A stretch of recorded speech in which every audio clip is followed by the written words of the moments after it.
warahmatullahi wabarakatuh. Waalaikumsalam warahmatullahi wabarakatuh. Alhamdulillahirabbil alamin.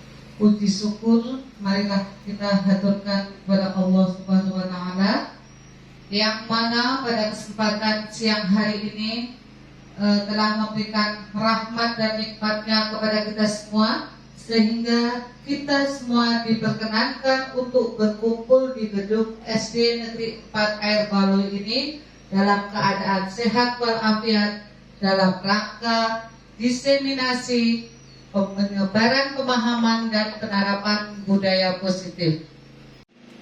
Yang terhormat Bapak Kepala Sekolah SD Negeri 4 Air Baloi atau yang mewakili, yang terhormat Dewan Guru SD Negeri 4 Air Baloi, serta yang terhormat Ibu Sri Murwani SPD selaku CGP Angkatan 11 Kabupaten Musi Banyuasin. Menginjak acara yang kedua adalah menyanyikan lagu kebangsaan. Hadirin dimohon berdiri. Kami persilahkan kepada Ibu Felinda.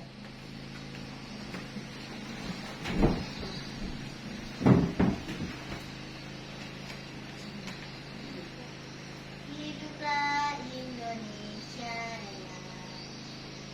Indonesia tanah airku, tanah tumpah darahku. Di sanalah aku berdiri, jadi pandu ibuku. Indonesia kebangsaanku, bangsa dan tanah airku. Marilah kita berseru, Indonesia bersatu. Hiduplah tanahku, hiduplah negeriku, bangsaku, rakyatku semuanya. Bangunlah jiwanya, bangunlah badannya untuk Indonesia Raya. Indonesia Raya, merdeka, merdeka, tanahku, negeriku yang ku cinta. Indonesia Raya, merdeka, merdeka, hiduplah Indonesia Raya. Indonesia Raya, merdeka, merdeka, tanahku, negeriku yang ku cinta. Indonesia Raya, merdeka, merdeka, hiduplah Indonesia Raya.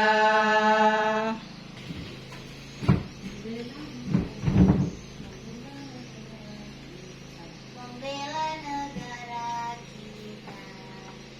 17 Agustus tahun 45, itulah hari kemerdekaan kita. Hari merdeka, nusa dan bangsa, hari lahirnya bangsa Indonesia. Merdeka,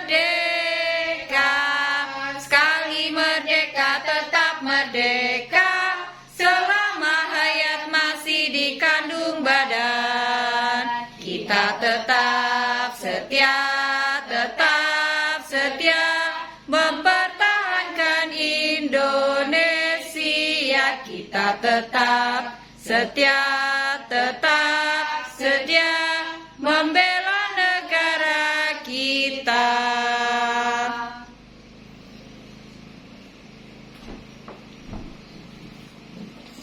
Hadirin dipersilahkan duduk kembali. Menginjak acara yang kedua adalah sambutan dari Kepala Sekolah SD Negeri 4 Air Baloi yang akan diwakilkan kepada Ibu Eko Windarti SPD SD. Kepadanya waktu kami persilahkan.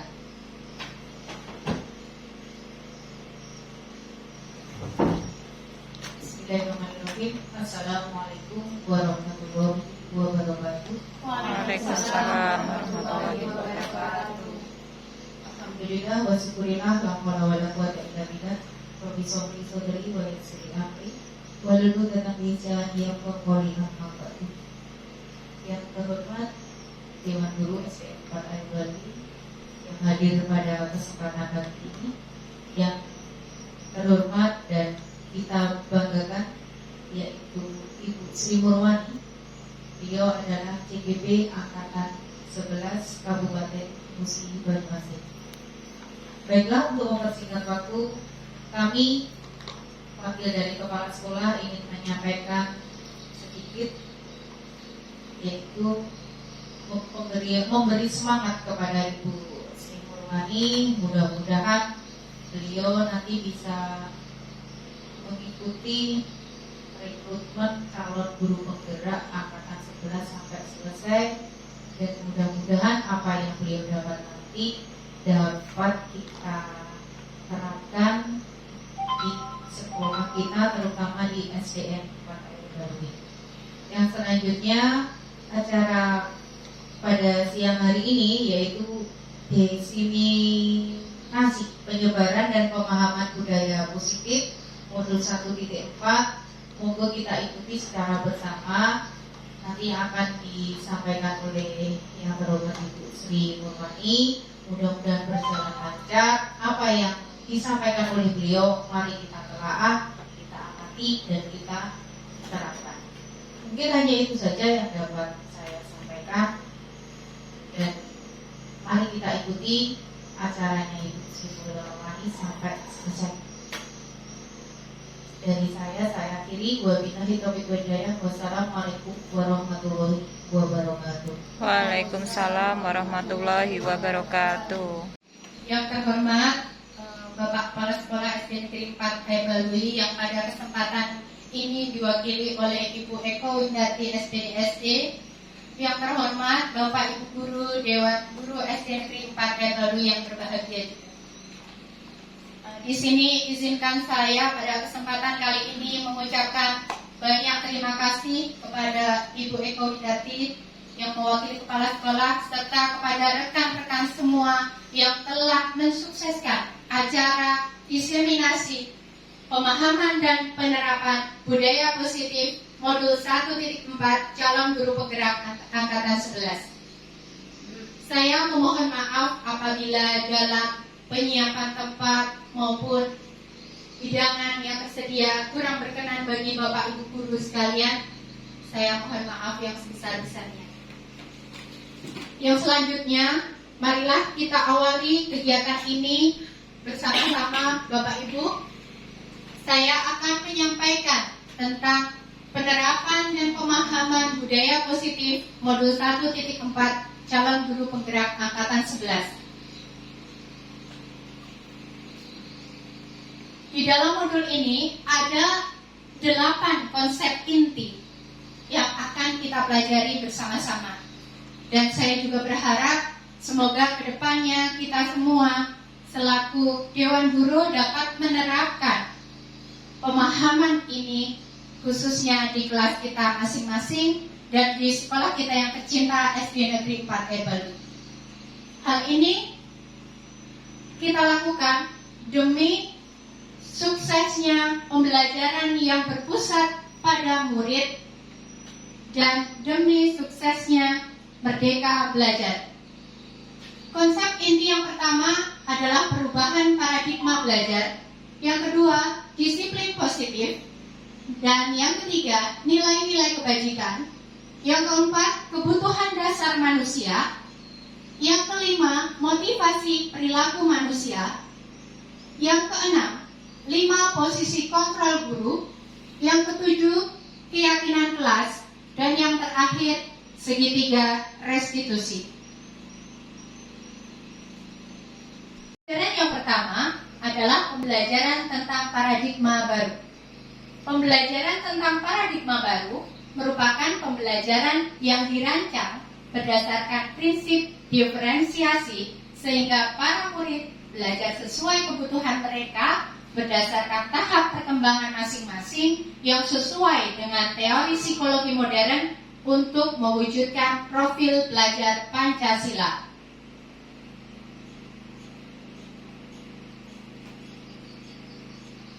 Yang kedua, kita akan mengenal tentang miskonsepsi teori kontrol. Nah, miskonsepsi pertama berbunyi ilusi guru mengontrol murid. Ilusi tersebut merupakan pemahaman yang sebenarnya tidak tepat. Kita sebagai guru tidak dapat mengontrol murid kita. Kita hanya bisa mengontrol diri kita sendiri sebagai guru untuk menuntun dan mengarahkan murid-murid kita ke arah yang lebih baik. Kemudian, yang kedua, ilusi bahwa kritik dan membuat rasa bersalah mampu menguatkan karakter murid. Nah, di sini saya sendiri ya Bapak Ibu ya mengakui bahwa kritik itu kadang muncul, kadang terlontar dari diri saya sendiri. Bahkan tak jarang pula saya membuat murid itu merasa bersalah. Memang mereka telah bersalah, tapi saya membuat mereka semakin merasa bersalah. Itu ternyata adalah sebuah ilusi, sebuah miskonsepsi yang salah tentang teori kontrol. Dan yang ketiga, ilusi bahwa semua penguatan positif, efektif, dan bermanfaat. Dan yang terakhir, ilusi bahwa orang dewasa berhak memaksa. Seperti yang kita tahu bersama, kita semua sebagai guru tidak berhak memaksa murid-murid kita untuk mengikuti apa yang kita mau. Itu merupakan beberapa miskonsepsi tentang teori kontrol. Yang selanjutnya ada pemahaman tentang disiplin positif. Disiplin berasal dari bahasa Latin disiplina yang berarti belajar. Sedangkan disiplin diri membuat orang menggali potensinya menuju sebuah tujuan dan apa yang mereka hargai. Nah, di dalam budaya ini kita menggunakan makna kata disiplin dimaknai sebagai sesuatu yang dilakukan seseorang kepada orang lain untuk mendapatkan kepatuhan. Nah, di sini peran kita sebagai pendidik, tujuan kita adalah menciptakan murid yang memiliki disiplin diri, sehingga mereka berperilaku dengan mengacu pada nilai-nilai kebajikan universal dan memiliki motivasi intrinsik, bukan motivasi ekstrinsik. Nah, seperti yang kita ketahui bersama, motivasi intrinsik itu yang berasal dari dalam diri kita, dari dalam diri peserta didik kita masing-masing, sehingga perilaku yang dihasilkan itu lebih awet, lebih berkelanjutan, tidak hanya merupakan perilaku sesaat yang kemudian nanti akan hilang tergerus oleh waktu.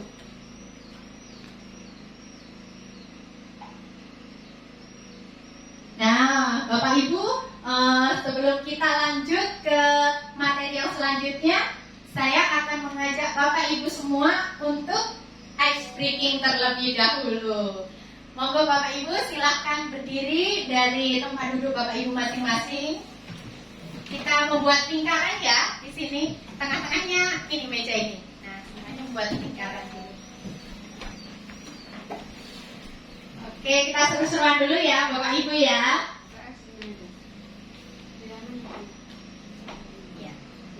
Nah, gini Bapak Ibu. Nah, di dalam ice breaking ini kita akan dipandu oleh Ibu Aswandari untuk membawa kita seru-seruan sebentar supaya kita tidak kaku ototnya. Silakan Bu Aswandari. Ya, Ibu sekalian, sebelum kita lanjut, kita mau ice breaking dulu dengan menyanyikan lagu Burung Kakak Tua, tapi syairnya diganti dengan 1, 2, 3. Nah, ketika kita nanti mau nyanyi, jari telunjuk kita yang kiri berdiri seperti ini, kemudian jari yang kanan satu pegang jarinya sendiri. Satu. Nah, satu. Kalau kita sebut dua, nanti pegang jari telunjuk teman kita sebelah kanan. Mana? Ini berarti ya? Kanan, sebelah kanan. Bu Pipit, ini dua. jari kiri Bu Pipit. Nah, dua. Nah, setelah dua, bilang tiga, pegang jari telunjuk kawan sebelah kiri. Tiga. Bawa sini terus. Ya. Nah, Begini ya. ini ya Bu. Kakak. Satu, Dua, tiga. Satu, dua, Tiga. Satu, dua, tiga. Satu, dua, tiga. dan dua.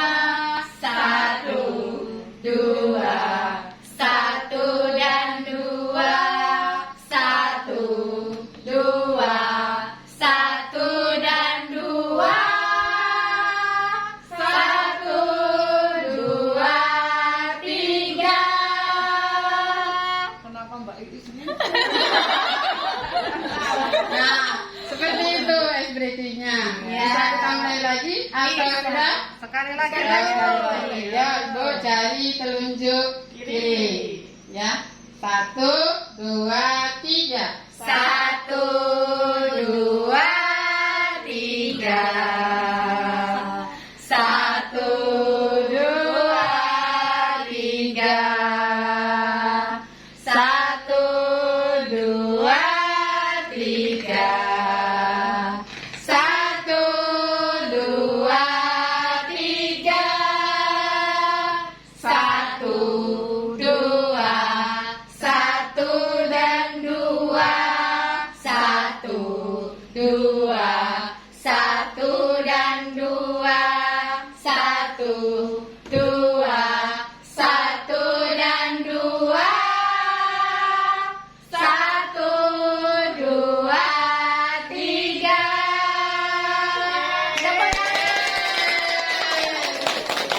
Ya, itu aja yang bisa saya sampaikan. Saya kembalikan ke Ibu. Disampaikan pada Ibu Aswandari dan kepada teman-teman rekan guru semua. Silakan untuk duduk kembali.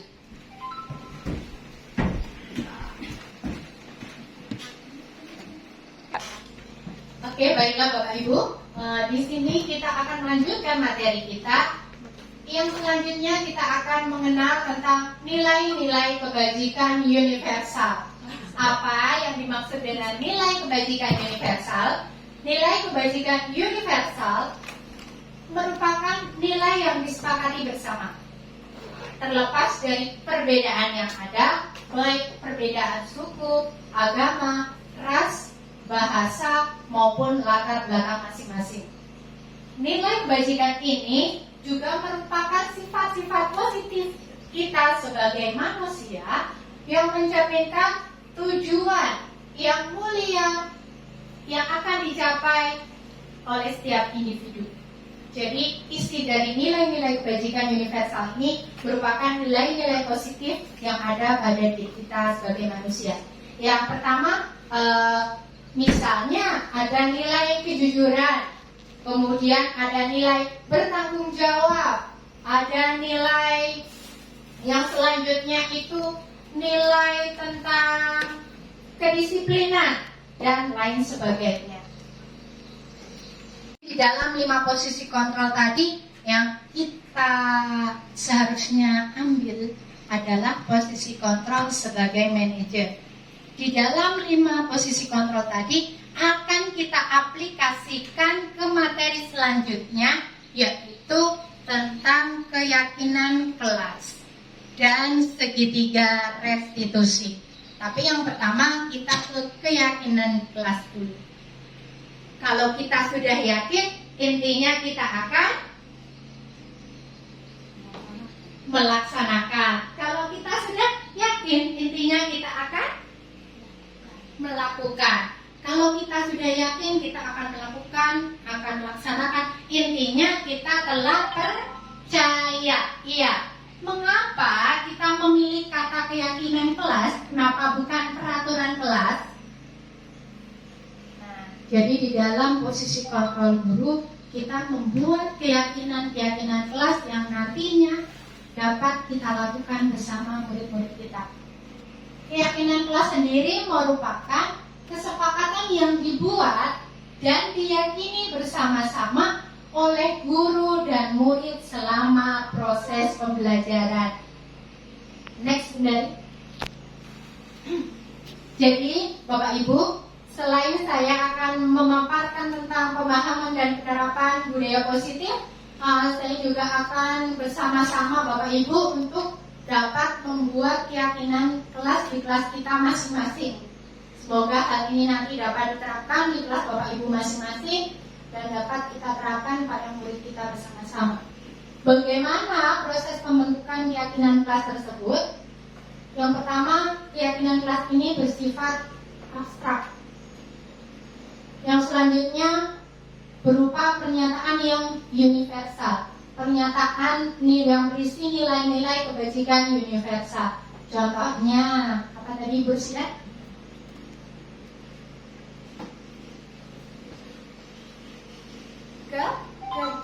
Kejujuran, Bu. Ya, betul. Apa lagi, Bu? Kedisiplinan. Iya. Kemudian apa lagi ya? Sopan santun. Betul sekali, Bu. Ya, mungkin dari Bu Rosida sudah cukup banyak. Ada lagi Bu Felina mau menambahkan? Tanggung jawab. Tanggung jawab. Betul. Ada lagi Bu? Yang itu berakhlak mulia. Berakhlak mulia. Ada lagi? Mas Andari mau menambahkan? Oke, dari beberapa nilai-nilai kebajikan universal yang telah Bapak Ibu utarakan tadi, saya berikan applause dulu. Mari kita beri applause teman-teman pada rekan kita. Ya, jadi nilai kebajikan universal itu contohnya ada nilai kejujuran, tanggung jawab, kedisiplinan, kemudian apa Bu? Sopan santun dan lain sebagainya. Nah, jadi pernyataannya nanti kita buat dalam kata yang positif. Menghindari untuk menuliskan kata tidak. Misalnya dari nilai kejujuran ya Bu ya. Kita tidak boleh mencuri. Nah, itu tidak diperkenankan untuk kita menuliskan keyakinan kelas berupa kalimat yang menggunakan kata tidak. Sebaiknya kita memilih menggunakan kata yang positif. Kemudian tidak usah panjang-panjang, sedikit saja.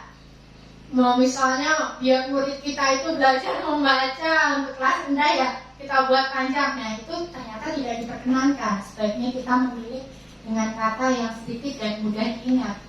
Kemudian yang selanjutnya, nilai-nilai kebajikan universal itu disesuaikan dengan kondisi di kelas masing-masing. Jadi antara kelas 1 dengan yang kelas lain itu tidak sama, tidak apa-apa. Disesuaikan saja atau fleksibel.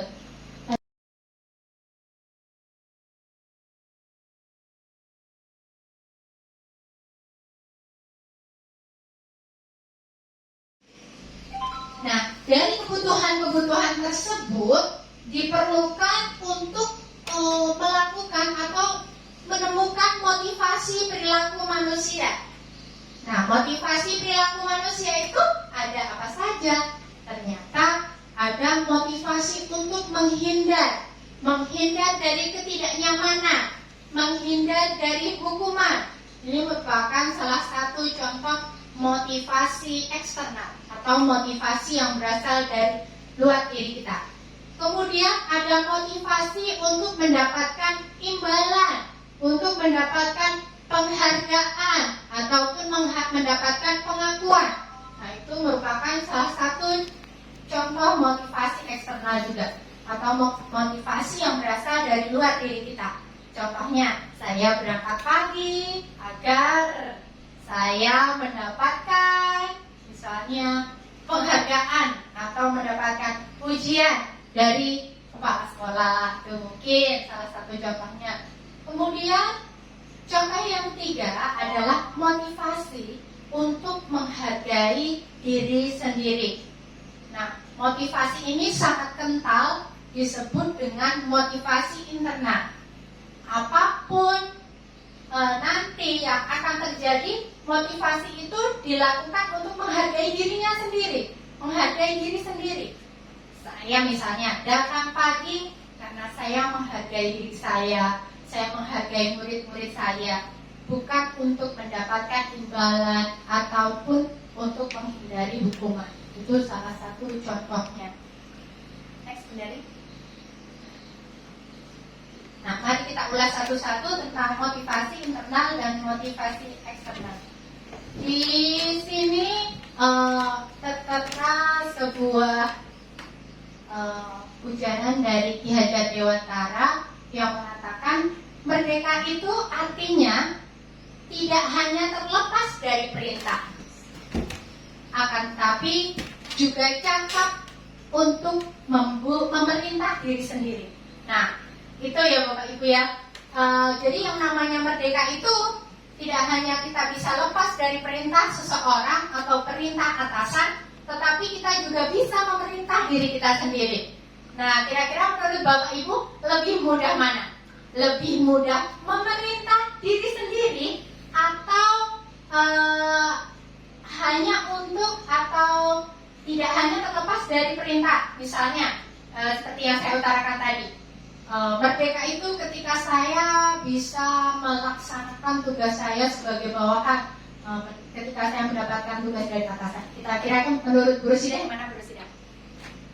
Lebih ini yang mana, Guru Sida? Lebih mudah memerintah diri sendiri atau ketika menjalankan perintah? Tentunya lebih mudah ketika kita menjalankan sesuai dengan keinginan perintah diri kita sendiri. Oh ya, tepuk tangan untuk Guru Sida. Nah, menilik dari jawaban Ibu Rosida, berarti motivasi yang ada dalam diri Ibu Rosida itu sudah merupakan motivasi internal. Kalau lebih mudah memerintah diri sendiri itu berarti artinya kita telah memiliki motivasi internal yang baik. Nah, artinya kita tidak perlu didorong-dorong, tidak perlu diberikan peringatan ataupun hal lainnya, karena sudah berasal dari motivasi dalam diri masing-masing. Nah, di dalam motivasi internal ini dapat menciptakan disiplin positif dan sikap merdeka pada murid kita semua. Next, Bu Aswandari. Nah, motivasi perilaku manusia dibagi menjadi dua. Tadi seperti yang sudah diutarakan di depan tadi, motivasi itu ada motivasi apa, Bu? Intrinsik dan iya, betul sekali, Bu. Jadi motivasi itu ada motivasi intrinsik dan ekstrinsik. In itu dari dalam diri kita, X itu yang dari luar diri kita. Next, Aswandari. Nah, setelah kita mempelajari tentang motivasi, kita akan belajar tentang teori kontrol guru. Apa saja itu teori kontrol guru? Mungkin Bapak Ibu sekalian sudah tidak asing lagi ya dengan kata-kata ini, teori atau posisi kontrol guru. Posisi kontrol yang pertama itu adalah posisi kontrol sebagai penghukum. Yang kedua ada pembuat rasa bersalah. Dan posisi kontrol yang selanjutnya adalah sebagai teman. Dan yang keempat sebagai pemantau. Dan yang terakhir sebagai manajer. Menurut Bapak Ibu sekalian, sebelum kita lanjut ke slide selanjutnya, dari kelima posisi kontrol itu, manakah kira-kira yang sesuai dengan diri Bapak Ibu masing-masing? Bu Pipit, mana Bu kira-kira Bu? Teman. Bu Pipit memilih posisi kontrol sebagai teman. Oke, baiklah. Kita ke Bu Nurul. Yang mana Bu Nurul? Pemantau. Oh ya, baik. Bu Nurul memilih teori posisi kontrol sebagai pemantau. Nah, kita cari satu jawaban lagi ya, Bapak Ibu ya. Ya, Ya, baiklah. Bu Asmandari, kira-kira Bu Asmandari memilih posisi kontrol yang mana, Bu? Sebagai teman. Baik, kita ulas ke slide selanjutnya dari jawaban Ibu guru semua. Manakah kira-kira? Nah, jadi Bapak Ibu, di sini dalam setiap posisi kontrol guru itu kita terapkan melalui sebuah kasus. Nah, di sini kasus yang diambil itu adalah siswa yang tidak memakai atribut lengkap saat upacara bendera. Nah, contoh ini tadi Ibu yang memilih posisi sebagai teman ya. Ayo dong, Nak, ikuti aturan sekolah. Tolong bantu Ibu ya, bantu Bapak ya. Sekali ini saja. Ya sudah, tidak apa-apa. Lain kali jangan sampai berbuat seperti ini lagi ya. Itu contoh yang sebagai teman. Nah, sekarang kita lanjut ke posisi sebagai pemantau. Sebagai pemantau, kira-kira apa yang Bapak Ibu guru katakan? Contohnya, kamu sudah melanggar peraturan sekolah. Kamu tahu konsekuensinya? Setelah upacara, kamu beli atributnya ke koperasi dan jangan diulangi lagi. Nah, itu contohnya yang sebagai teman. Next, buat Mandari. Nah, dari posisi-posisi kontrol tersebut, mari kita ulas satu persatu. Yang pertama, dalam kasus yang sama, sebagai penghukum. Contoh, sebagai penghukum. Hormat kepada bendera selama 1 jam. Nah, murid kita disuruh hormat bendera selama 1 jam. Kira-kira kalau kita ada nggak Bapak Ibu yang seperti itu? Tidak ya Bapak Ibu ya, Alhamdulillah. Nah, di dalam posisi kontrol guru, teori penghukum, posisi penghukum ini sangat tidak diperkenankan. Itu nantinya akan menghambat pertumbuhan tumbuh kembang murid kita. Itu yang sangat harus kita hindari. Pembuat rasa bersalah. Di gambarnya itu ada seorang murid yang sudah dia melakukan pelanggaran, tetapi dia dibuat menjadi sangat bersalah. Berapa kali ibu harus memberitahu kamu, yang kamu lakukan ini membuat ibu kecewa. Nah, itu salah satunya ya Bapak Ibu guru ya. Di antara kita mungkin ada yang membuat posisi kontrol ini ketika menghadapi murid. Ada. Kadang-kadang Bu. Kadang-kadang ya Bu ya. Hilang juga ya Bu. Jadi di dalam posisi kontrol, membuat rasa bersalah ini juga tidak dianjurkan. Kemudian posisi yang selanjutnya adalah posisi kontrol sebagai teman. Lain kali jangan berbuat seperti ini lagi ya. Nah, bahasanya halus ya Bapak Ibu ya. Nah, tetapi bagaimana posisi kontrol teman ini dapat efektif mendisiplinkan murid? Ternyata posisi kontrol teman ini pun kurang tepat.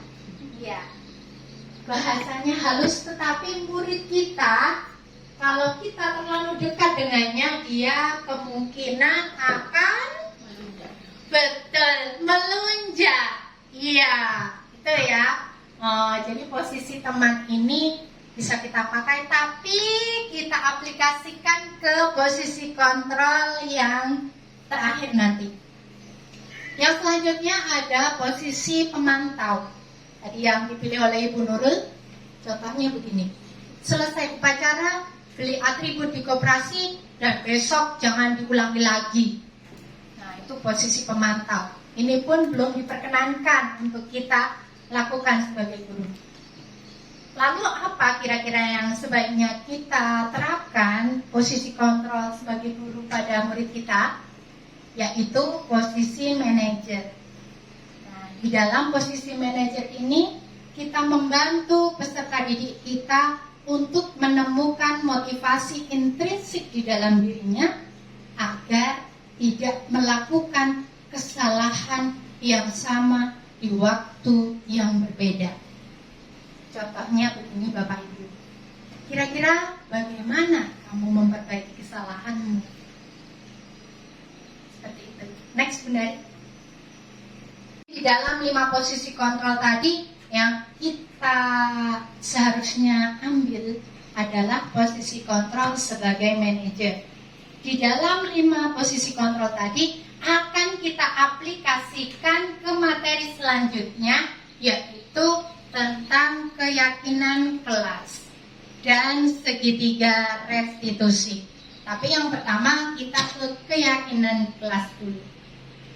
Kalau kita sudah yakin, intinya kita akan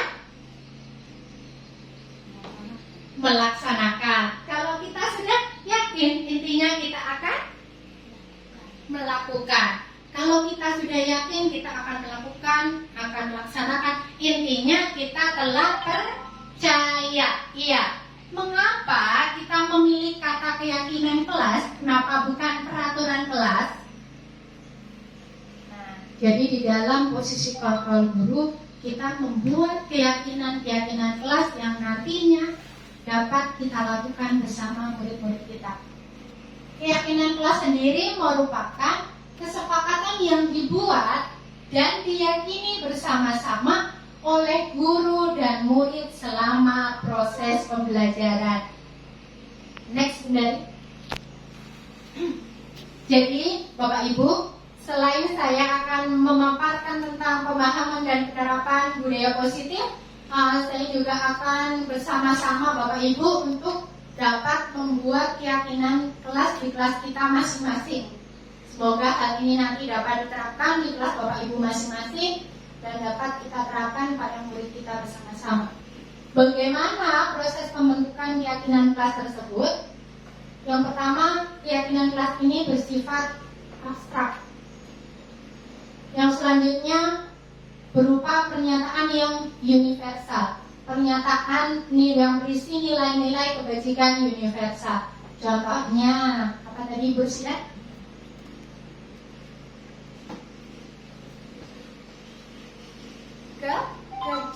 Kejujuran, Bu. Ya, betul. Apa lagi, Bu?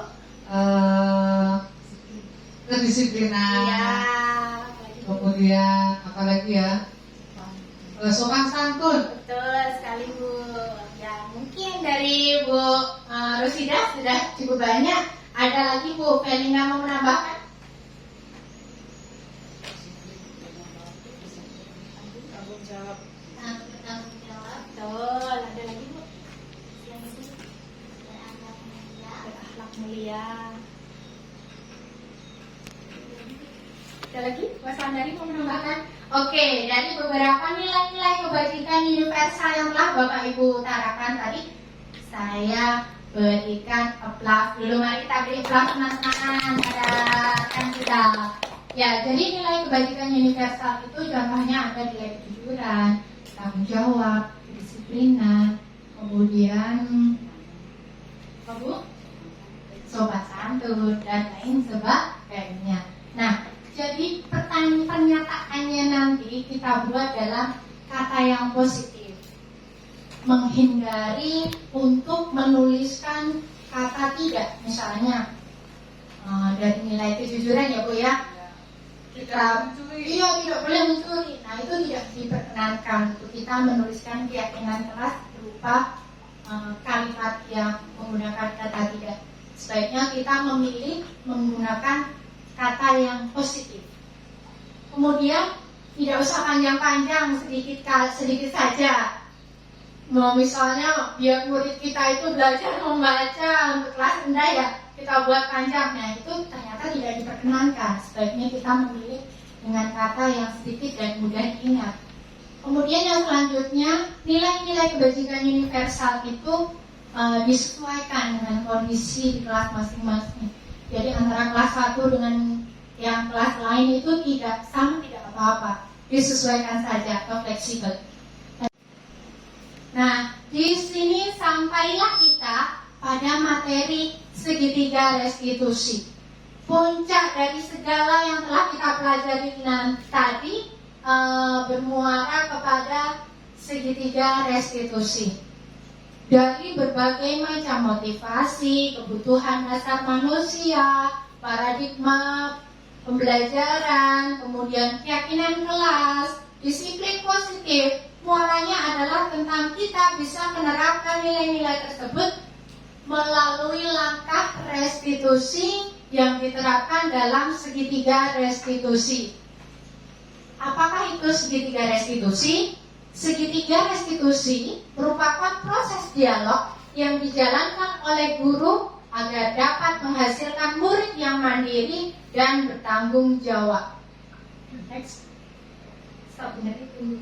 Di dalam segitiga restitusi terdapat 3 tahapan. Tahapan yang pertama adalah tahapan menstabilkan identitas, atau di dalam segitiga itu berada di paling bawah. Selanjutnya, tahapan segitiga restitusinya adalah validasi tindakan yang salah, atau yang digambarkan dalam posisi kiri berwarna orange. Dan yang selanjutnya, tahapan yang terakhir dalam segitiga restitusi adalah tahapan menanyakan keyakinan, atau digambarkan dalam warna merah. Next, Mas Mandari.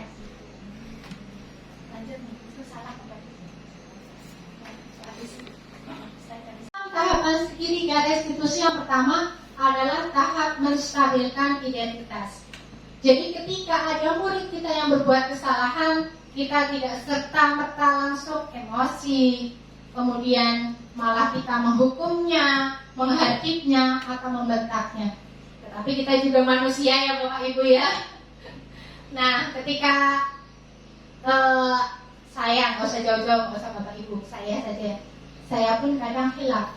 Saya mengeluarkan emosi yang ada dalam diri saya, dan saya mengeluarkan kata-kata yang mungkin tidak mengenakan untuk diterima oleh murid kita, murid saya. Contohnya, yang pertama itu adalah tahapan menstabilkan identitas. Ketika ada peserta didik kita yang berbuat kesalahan, kita stabilkan dulu identitasnya. Seolah-olah dia itu tidak merasa sendiri, tidak merasa sangat bersalah. Kita stabilkan dulu identitasnya berdasarkan prinsip membuat kesalahan adalah bagian dari proses pembelajaran. Membuat kesalahan itu manusiawi. Tidak ada satupun manusia yang tidak berbuat salah. Bagaimana cara kita menstabilkan identitas murid? Kita bisa membuat penguatan atau memberikan penguatan dengan mengatakan berbuat salah itu wajar, nak. Tidak ada manusia yang sempurna. Bapak Ibu pun pernah melakukan kesalahan, pernah melakukan hal itu. Ibu Bapak tidak mau mencari siapa yang salah, tapi Ibu Bapak ingin mencari solusi dari permasalahanmu ini. Kamu berhak merasa begitu. Nah, Bapak Ibu ya, mari kita bersama-sama menerapkan segitiga restitusi ini dalam menghadapi murid-murid kita.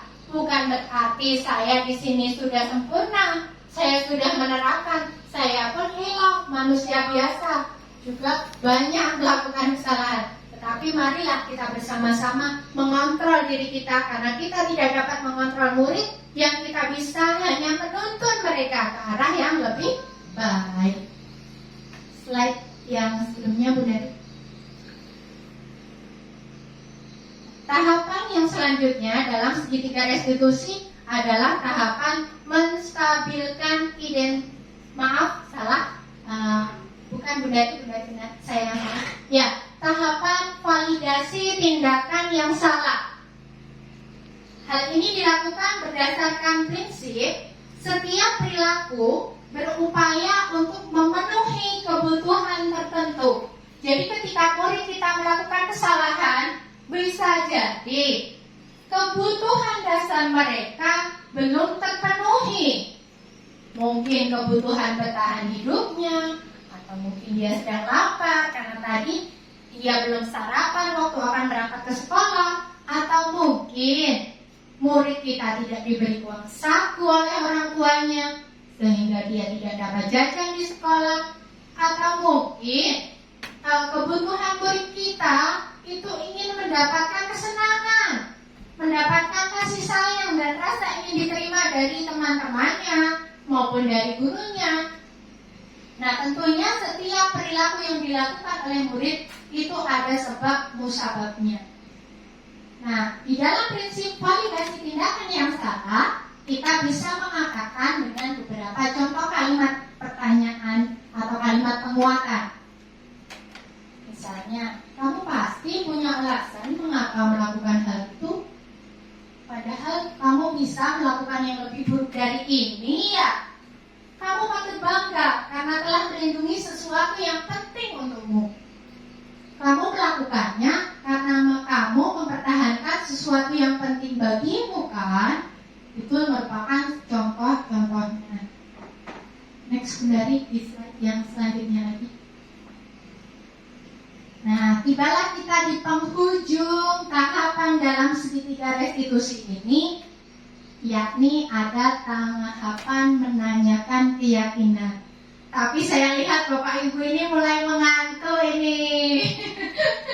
Baiklah, sebelum kita lanjut ke materi yang terakhir, saya juga ingin mengajak Bapak Ibu untuk berdiri sejenak, menggerakkan sendi-sendi di tangan ataupun di kakinya. Monggo Bapak Ibu silakan, saya aturi untuk berdiri sejenak.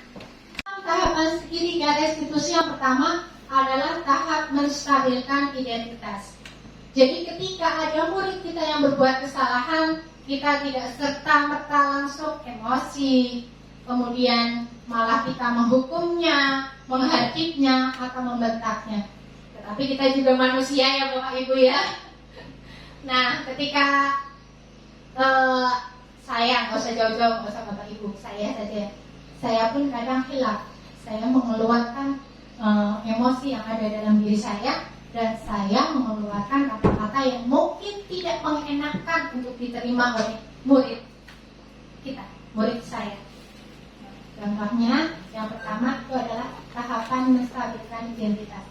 Ketika ada peserta didik kita yang berbuat kesalahan, kita stabilkan dulu identitasnya. Seolah-olah dia itu tidak merasa sendiri, tidak merasa sangat bersalah. Kita stabilkan dulu identitasnya berdasarkan prinsip membuat kesalahan adalah bagian dari proses pembelajaran. Membuat kesalahan itu manusiawi. Tidak ada satupun manusia yang tidak berbuat salah. Bagaimana cara kita menstabilkan identitas murid? Kita bisa membuat penguatan atau memberikan penguatan dengan mengatakan berbuat salah itu wajar, nak. Tidak ada manusia yang sempurna. Bapak Ibu pun pernah melakukan kesalahan, pernah melakukan hal itu. Ibu Bapak tidak mau mencari siapa yang salah, tapi Ibu Bapak ingin mencari solusi dari permasalahanmu ini. Kamu berhak merasa begitu. Nah, Bapak Ibu ya, mari kita bersama-sama menerapkan segitiga restitusi ini dalam menghadapi murid-murid kita.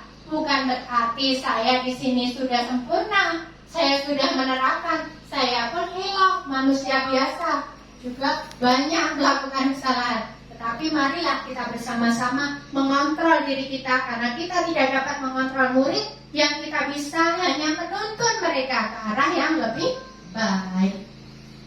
Slide yang sebelumnya Bu Dari.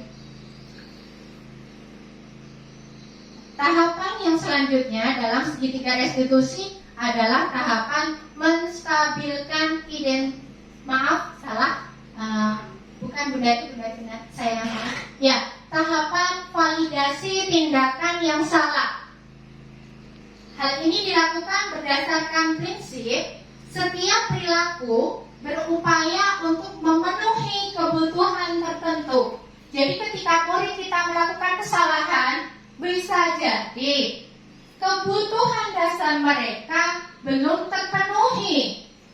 Mungkin kebutuhan bertahan hidupnya, atau mungkin dia sedang lapar karena tadi dia belum sarapan waktu akan berangkat ke sekolah, atau mungkin murid kita tidak diberi uang saku oleh orang tuanya sehingga dia tidak dapat jajan di sekolah, atau mungkin kebutuhan murid kita itu ingin mendapatkan kesenangan, mendapatkan kasih sayang dan rasa ingin diterima dari teman-temannya maupun dari gurunya. Nah, tentunya setiap perilaku yang dilakukan oleh murid itu ada sebab musababnya. Nah, di dalam prinsip validasi tindakan yang salah, kita bisa mengatakan dengan beberapa contoh kalimat pertanyaan atau kalimat penguatan. Misalnya, kamu pasti punya alasan mengapa melakukan hal itu, padahal kamu bisa melakukan yang lebih buruk dari ini ya. Kamu patut bangga karena telah melindungi sesuatu yang penting untukmu. Kamu melakukannya karena kamu mempertahankan sesuatu yang penting bagimu, kan? Itu merupakan contoh-contohnya. Next, kembali di slide yang selanjutnya lagi. Nah, tibalah kita di penghujung tahapan dalam segitiga restitusi ini, yakni ada tahapan menanyakan keyakinan. Tapi saya lihat Bapak Ibu ini mulai mengantuk ini. Baiklah, sebelum kita lanjut ke materi yang terakhir, saya juga ingin mengajak Bapak Ibu untuk berdiri sejenak, menggerakkan sendi-sendi di tangan ataupun di kakinya. Monggo Bapak Ibu silakan, saya aturi untuk berdiri sejenak. Kita buat lingkar lagi ya Bapak Ibu ya, atau di sini saja. Saya meminta izin Bu Dia untuk memandu teman-teman kita supaya bersemangat lagi Bu Dia. Silakan Bu Dia. Ini berapa orang ini? Pas nggak? Benar nggak? 12. 9, 10. Iya. Berapa? 10. Pas ya? Jadi kita mau main berberan. Berberat. Berberan. Berberat. Dingin ya Bu? Berberan. Melingkar ya Bu ya? Boleh mengikat. Ya bingung kalau mengikat. Serikut ya? Permainannya, Ya. kalau saya bilang bersatu kali, ke kanan. Kemudian kalau saya bilang berdua kali, Kanan dulu sama kiri ya. Kemudian jika saya katakan bertiga kali, nah, jangan salah ya. Ademnya ke teman yang sebelah kanan. Apa kanan dulu? Iya. Dia. Dia Mbak Nurul. Bu Eko. Berarti aku Sebelah tetap kiri. gini. Iya. Maunya kanan dulu ya. Ya. Yang ketiga ber. Kemudian yang keempat, jika saya bilang berkali-kali, berciki, ya, Ibu. Saja. Iya. Kita coba ya pemanasan. Oke. Bersatu kali, yang bagus suaranya. Nih. Bersatu kali, berdua kali, nah, Beko. Bertiga kali, biasanya sama Melinda salah.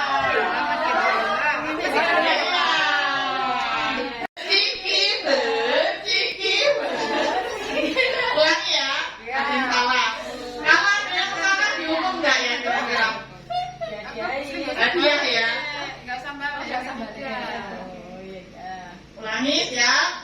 Bersatu kali, berdua kali, bertiga kali, berkali-kali, berciki, ya, tepuk tangan. Oke, baik. Terima kasih ya Bu Dia ya, sudah dibantu kita untuk meluruskan atau membuat organ-organ tangan kita ini menjadi lebih lentur. Ini slide yang terakhir ya buat Mandari ya. Nah, di dalam slide terakhir ini masih dalam tahapan segitiga restitusi, itu adalah tahapan menanyakan keyakinan. Berdasarkan prinsip teori kontrol, bahwa pada dasarnya kita sebagai manusia termotivasi secara intrinsik. Nah, tadi seperti yang sudah kita pelajari bersama, motivasi itu ada dua, motivasi intrinsik dan ekstrinsik. Yang lebih bertahan lama itu adalah motivasi intrinsik yang berasal dari dalam diri kita. Menurut teori kontrol, bahwa kita tidak dapat mengontrol orang lain.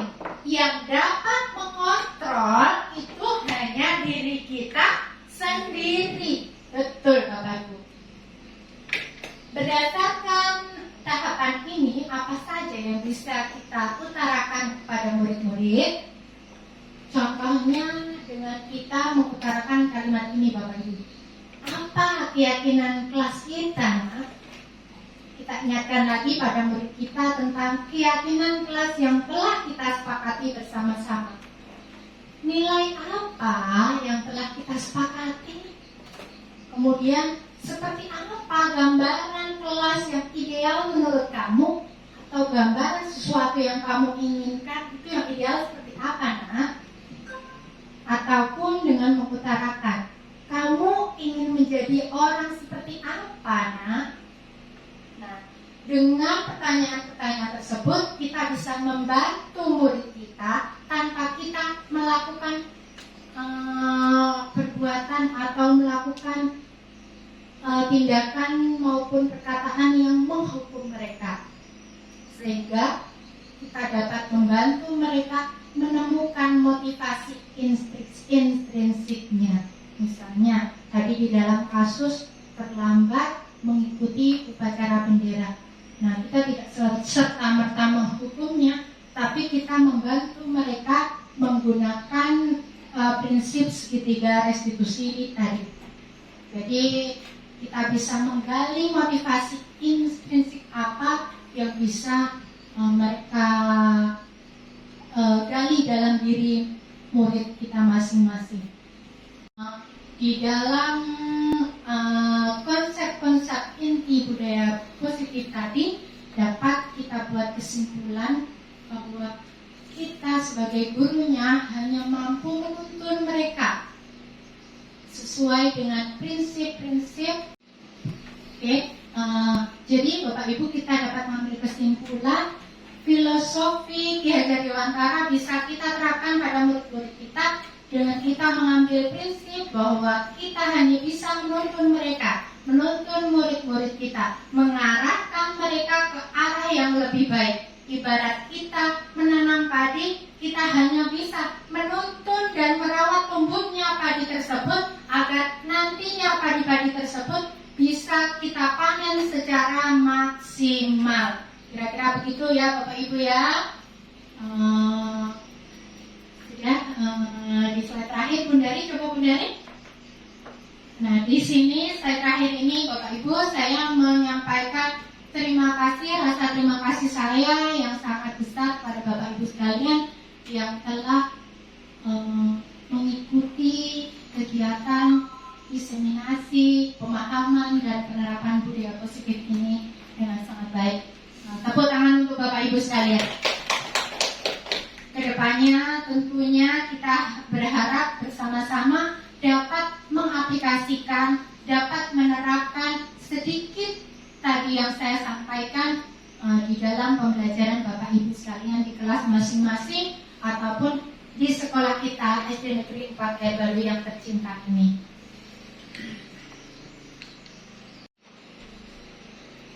Akhir kata saya mengucapkan terima kasih saya yang sangat dalam apabila dalam menyampaikan materi saya banyak kehilafan, banyak kekurangan. Saya mohon maaf yang sebesar-besarnya. saya akhiri. Wabillahi taufiq wal hidayah. Wassalamualaikum warahmatullahi wabarakatuh. Waalaikumsalam warahmatullahi wabarakatuh. Salam guru penggerak, tergerak, bergerak, menggerakkan. Selamat Bapak Ibu, terima kasih. Tepuk tangan untuk Bapak Ibu semua. Saya kembalikan kepada Ibu Rusidah selaku pembawa acara.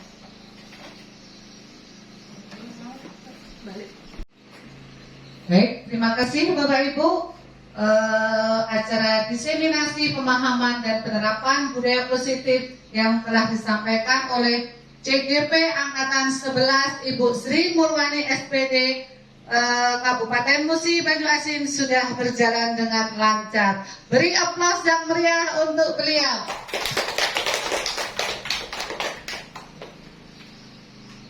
Oke Bapak Ibu, tibalah kita di penghujung acara dalam diseminasi pemahaman dan penerapan disiplin positif ini. Besar harapan kita tentunya mudah-mudahan dengan acara seperti ini dapat menumbuhkan rasa disiplin kita, dapat menumbuhkan rasa gotong royong sehingga terciptalah kolaborasi antar warga sekolah yang dapat terwujud dengan baik di akhir nanti, khususnya di SD Negeri 4 kita yang tercinta ini.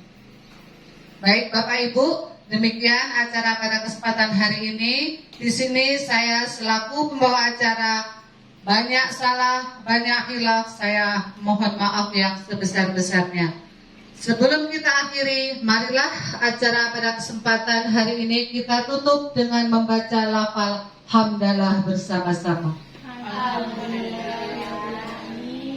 Terima kasih. Akhirul kalam. Wassalamualaikum warahmatullahi wabarakatuh. Waalaikumsalam warahmatullahi wabarakatuh.